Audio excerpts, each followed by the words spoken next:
Get it when I get back.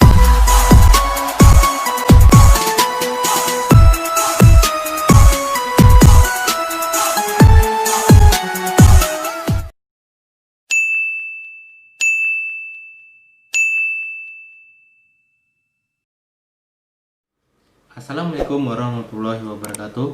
Perkenalkan, nama saya Kevin Mendra Pratama. Saya berasal dari Universitas Muhammadiyah Riau. Dan saya berada di kelas reguler B 1B.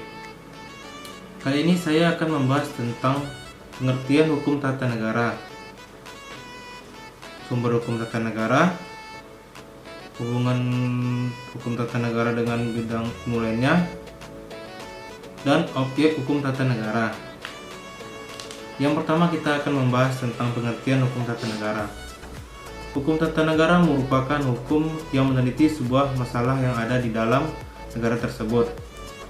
Meskipun ada beberapa bagian ilmu tentang pengetahuan yang membuat aturan dalam negara tersebut.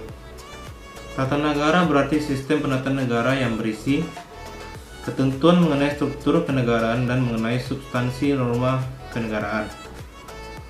Dengan kata lain, hukum tata negara merupakan cabang ilmu hukum yang membahas mengenai tata struktur kenegaraan, mekanisme antar struktur kenegaraan, serta mekanisme hubungan antara struktur negara dengan warga negara.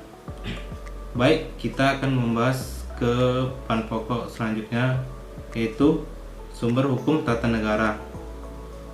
Menurut Juniarto, istilah sumber hukum tata negara dapat dipandang dalam 3 pengertian. Pertama, sumber dalam arti asal hukum tata negara yang berkaitan tentang kewenangan penguasa, antara lain: 1. Adanya suatu peraturan hukum dikeluarkan oleh penguasa yang berwenang untuk mengeluarkan keputusan tersebut. 2. Adanya kewenangan itu merupakan syarat untuk sahnya keputusan tersebut. Dan 3. Kewenangan yang dimiliki oleh penguasa harus ada dasar hukumnya. Secara umum, sumber hukum tata negara Indonesia dikelompokkan menjadi 2 jenis. Yang pertama yaitu sumber hukum material dan sumber hukum formal. Dari berbagai macam definisi, secara umum sumber hukum tata negara dikategorikan menjadi 2 ini: sumber hukum formil dan material. Sumber hukum formil didefinisikan Sudiono Mertokusumo sebagai tempat atau sumber dari mana suatu peraturan memperoleh hukum, yang termasuk sumber dalam kategori sumber hukum formil diantaranya undang-undang, perjanjian antar negara, jurisprudensi, dan kebiasaan. Sedangkan sumber hukum material diartikan sebagai tempat dari mana materi itu diambil. Dalam pandangan Muhammad Kusnadi dan Harmaili Ibrahim, sumber hukum material adalah sumber hukum yang menentukan isi hukum seperti hubungan sosial, situasi sosial ekonomis, tradisi, pandangan keamanan, kesusilaan, hasil penelitian ilmiah, perkembangan internasional, geografis, dan lain-lain. Baik, kita akan membahas ke bahan pokok selanjutnya, yaitu hubungan hukum tata negara dengan bidang ilmu lainnya.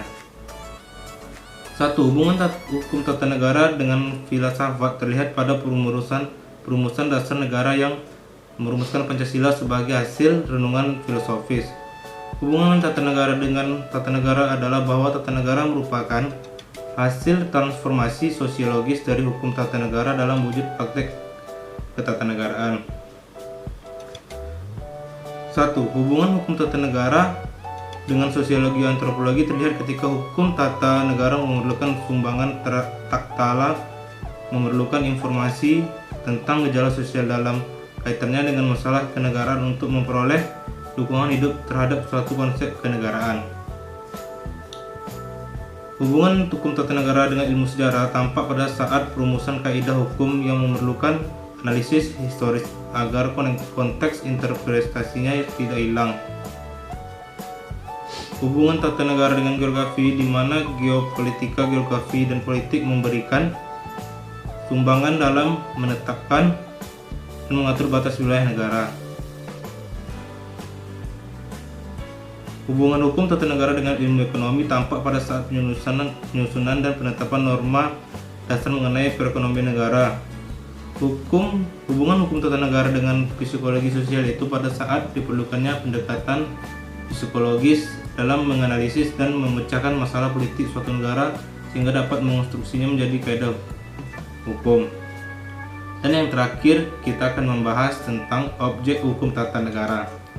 Pengertian hukum tata negara menurut para sarjana yaitu, menurut von Vollenhoven, hukum tata negara adalah hukum yang mengatur semua masyarakat tingkat atas sampai bawah yang selanjutnya menentukan wilayah lingkungan rakyatnya, menentukan badan-badan yang berkuasa, berwenang dan fungsinya dalam lingkungan masyarakat hukum tersebut. Menurut Van der Pot, hukum tata negara adalah peraturan yang menentukan badan-badan yang diperlukan serta wewenang masing-masing hubungan dengan individu. Menurut M. Solly Lubis, hukum tata negara adalah seperangkat peraturan mengenai bentuk susunan negara, alat perlengkapannya, tugas-tugas dan hubungannya di antara perlengkapan tersebut.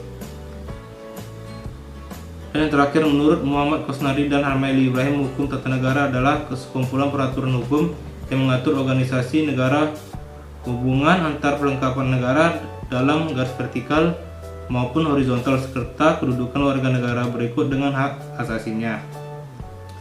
Objek hukum tata negara meliputi beberapa berikut: organisasi negara baik tingkat pusat maupun daerah, struktur, tugas dan wewenang dari alat perlengkapan negara, hubungan antar alat perlengkapan negara baik secara vertikal maupun horizontal, wilayah negara, sistem pemerintahnya, kedudukan serta hak-haknya, hubungan antara warga dengan negara pemerintah dan sebaliknya. Itulah sekian dari pembahasan dari saya tentang pengertian hukum tata negara, sumber hukum tata negara, hubungan hukum tata negara dengan bidang ilmu lainnya, dan objek hukum tata negara. Sekian pembahasan dari saya. Wassalamualaikum warahmatullahi wabarakatuh.